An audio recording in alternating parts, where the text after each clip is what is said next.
new section we've added to the conference. Hopefully it's exciting and wake us all up a little bit. Under the caption of moving to beyond our bubble. It's called What's Trending in 2015. And by no means is that the list I'm going to go through in any way exhaustive.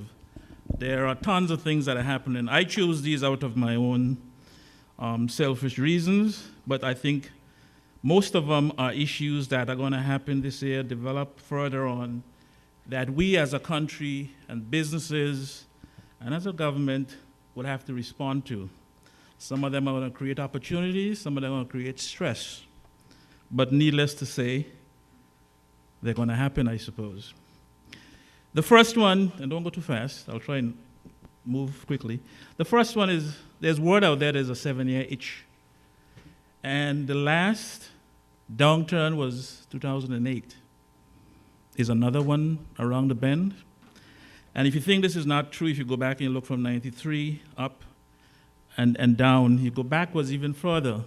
Most of the recessions and challenges we've had, whether it was the dot-com crash, the Asia crisis, they all happened roughly 7 years in sequence. So we should keep an eye out there. I'm not saying it's going to happen. Next. I think it's fair for us, I think we all can agree whether we're Republican or Democrat, that at least the economy in the United States has moved considerably from where it was in 2008. Who gets the credit is another. None of us in here running the US, so we don't have to worry about that. But the fact is that it's grown. And to be honest with you, I think a lot of the world would wish to have 5% growth today. Most of the world is much less, or in some cases, not experiencing any. Since the president has been in office, there's been roughly 6.7 million jobs have been created, more than under President Bush, who created about 3.1. Corporate profits are up, the stock markets are up.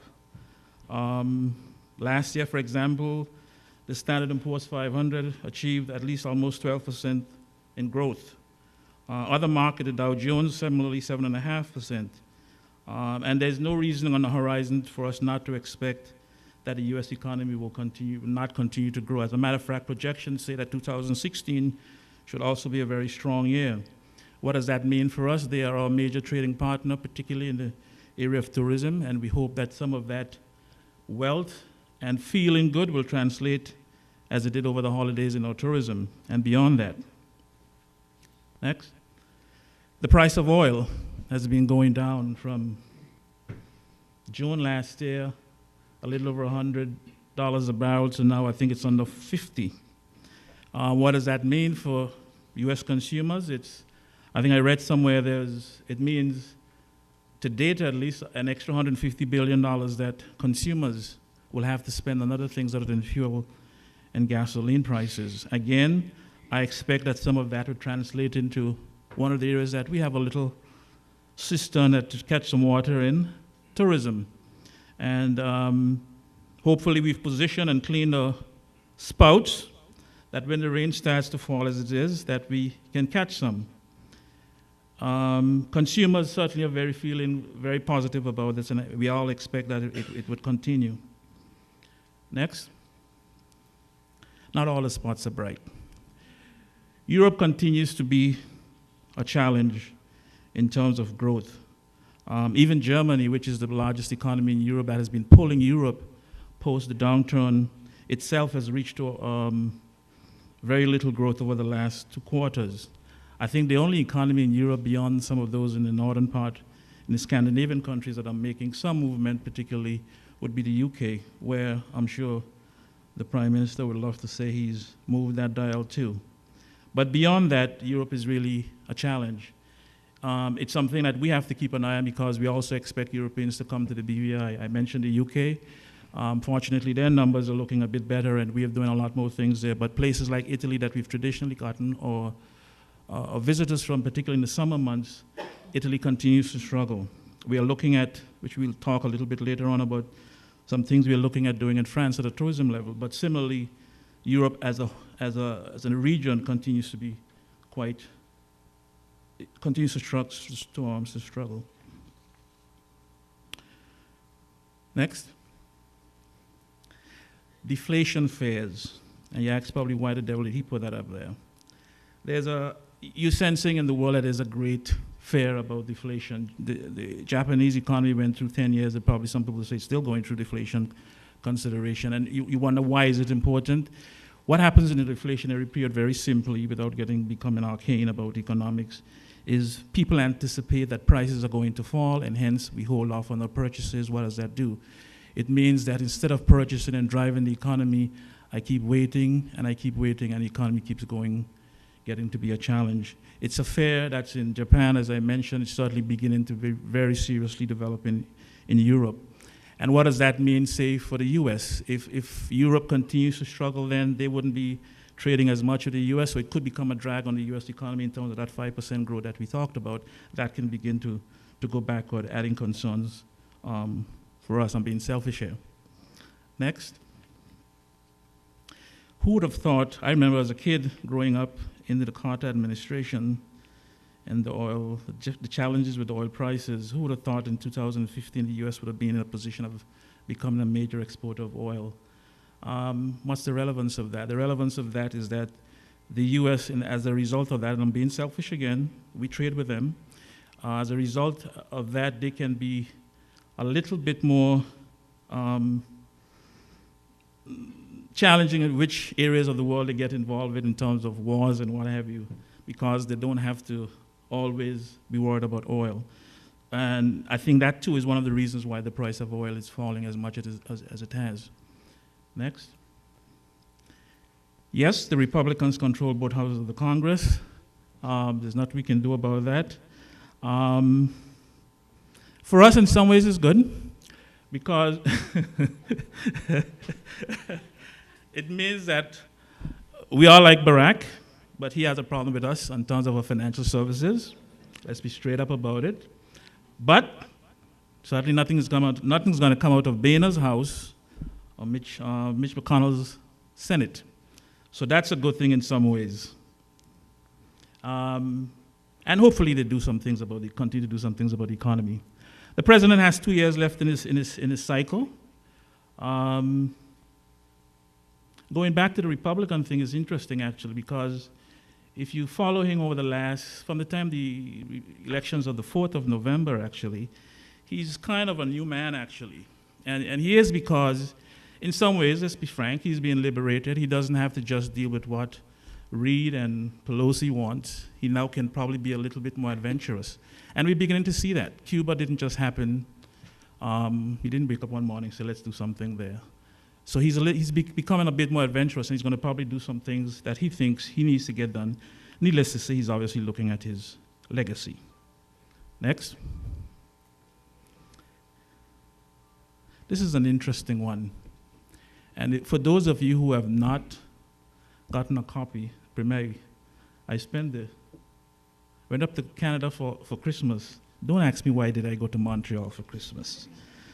In a family, you do as you're told, particularly one where there are 5 women. So it was told, we're going to Montreal. Our daughter was in the UK, is coming across, and you will go. So needless to say, I went. However, I spent a considerable part of my days there. My family thinks I'm very boring, and I am. Reading this book. It is an interesting compendium of speeches and policy positions taken by the new president of China since he came to office in 2012. And if you want to get a sense as to where China is going, and for us, I know you might say it's esoteric. Why is he talking about China? We're talking about China because that's where the future is. And if we don't understand what's going on over there, God help us. And God has given us good brains, good education, so he's not going to have any sympathy in us. If you haven't gotten a copy of it, you should try and read it. It's an easy read, actually. It's not difficult, but it's quite an interesting publication to read. And needless to say, China is going to have significant impact over the next year. Well, there's another election to be had. We just finished 2015. House and the Senate, and now it's time for 2016.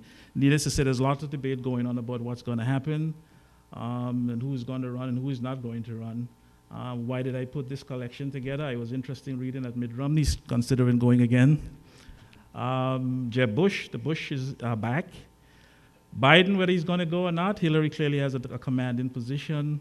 Then you have the likes of Rubio and Christie, Rand Paul in the bottom, don't underestimate him. And Elizabeth Warren, the question is she going to go or is she not going to go? Is she going to go? I know she's going to cause Hillary considerable stress. Next, Putin. Why did I put him up there? Putin is under considerable stress as a result of his activities in the Crimea. The US and Europe and the rest of the world has been quite successful in putting some serious sanctions on him. And worse than that, the oil prices are falling, which is his major export. The relevance to BVI, we get considerable activity out of the Russian area through Cyprus and elsewhere. And needless to say, the Russians have invested heavily, heavily, heavily in London. A lot of those holding companies are BVI companies. So hopefully for his sake, I'm sure he'll wish the stress to go away. I put this up there, Chinese FATCA. I was reading a couple days ago that, and I don't know what the correct, I'm sure some of these technical people will tell me what is the equivalent of the Chinese FATCA. Apparently the Chinese have had on their books for years that people who are living outside of the country need to report their earnings beyond. And apparently what's going on is that the Chinese government is now beginning to say, we want our money. It was interesting because reading that article a couple of weeks ago in the New York Times, I think it was 4 lines in, needless to say, you know which country was recognized as having some of those companies, the BVI. So it's out there. Next. Premier spoke about beneficial ownership. I don't think I need to add too much to that. That is a considerable issue that we're grappling with in the financial services sector, and one that the next panel is going to speak to, so I don't need to really say too much about that one. This is just a passing one. The question now is will Greece remain in the Eurozone? And the relativity of that is if Greece pulls out, who's next? If my thinking is right, Cameron has a referendum, should he get in 2015, 16, determines whether or not he wants to stay in Europe. Is it going to unravel? And there's an election coming with an opposition that says their mandate is to take them out of the austerity and to move beyond Europe. So it could begin to move to other things. Go on. The dollar is very strong overseas. For those of us who spend the US dollar, probably it helps. Although it helps them in their trade posture, but it's happening. Notwithstanding all the talk we had some years ago that the dollar was going to disappear and the Chinese renminbi was going to take it over, the world still remains the same. Next. And yes, this dreadful topic, where in less than a week we saw what happened in Paris. And 40 world leaders getting together in over a 36-hour period to join Hollande in the streets of Paris. It's clearly raising its head, and we know the implications of this. If something happens, for example, in the United States and elsewhere in Europe, people begin to stay closer to home, and it has implications for the economy. Hopefully it doesn't, but we should be aware of it. It's out there, and it's an ugly one, but it's part of the world we live in, unfortunately. And yes, Cuba. I talked a little bit earlier about Barack and the president, I should say, with all due respect, being a lot more adventurous overseas, and I think he is. And Cuba, the opening of Cuba, I decided to talk a little bit about this and what it potentially means for us. It's going to happen. We all have seen the announcement. And I think it's reasonable to say, yes, the Caribbean has been caught by surprise. What was surprising to me that this has been being negotiated for 18 months, including the Vatican, and there was never a leak about it. But it's moving along. It's going to take some time. There's going to be some legislative changes required to make sure that Americans can go in the numbers that they come to the Caribbean. But it's on the horizon. It's one that we have to be very conscious and cognizant about. The biggest challenge in Cuba really is the strength of the Cuban product. How many of you in this room have been to Cuba? Okay. If you haven't been, I think I sneaked in there through the Bahamas, which means you don't get a stamp in your passport. It's quite, yes, there's all the poverty and what have you, but Cuba has significant, significant potential. We should not underestimate it. You continue along, you'll see why. It's the largest island in the Caribbean. That means the coastline of Cuba is, as you see there, quite long. There's 6 UNESCO biosphere preserves, 9 UNESCO world sites, the second largest barrier reef in the region. I suppose that's after Belize, if my memory is right. So it's something that we have to reckon with. It's 90 miles off the coast of the US, which means it's easy to get to. It's half an hour and you're there, travel-wise. Needless to say, it's a great culture, a diverse population, African, Spanish, you name it. And then there's the food and the culture and all of those things that make for a great tourism product. And we're going to get into this a bit more in the tourism panel.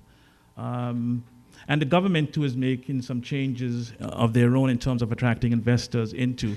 One of the things that we have to be aware of, for example, is, and I don't think I'm wrong to say this, is that, Premier, if we hadn't, I said this to somebody the other day, if we hadn't signed that agreement we signed with the cruise lines when we did, it's very unlikely that if we had kept going on with it, they would not have signed. They would have been looking at Cuba with tremendous potential. So that is the reality. The reality is that not only would the press, in terms of articles, visitation, the investors are also going to be turning their attention to Cuba because they can essentially go there and negotiate very good deals. And it's a virgin territory, and it's not one that's going to, it's not a product that you can continue. There's not a product that you're going to see grow now and then it disappears. It's going to continue to be a challenge. The IMF looked at it a few years back, and you can see their thinking as to what should potentially be the outcome. Those of us who rely on the US for visitors, with some of them going there, will it impact us? That's an issue that we need to be concerned about. We need to probably begin to look at other markets to the extent that we can. 2 years ago now, I think we began an effort in Brazil, in South America, and some people said, why the devil are they going down and wasting the public's money? Well, this is why. We need to have options, not only just in tourism, but also in financial services. And the potential is out there, so we need to look at it. And as I said earlier, we're looking at some other places in Europe. Continue. And the question is very simple, are we ready? And that's what today's discussion about, so we can have a real serious discussion and debate about some of the things that we need to do and to make sure that little BVI continues to survive. The size doesn't matter. You're either competitive or you're not. And to the extent that you are, you will survive. There's no shortage of wealth in the world. There's no shortage of markets for the things we sell, tourism and financial services. And today we will get into a lot more specific details about that.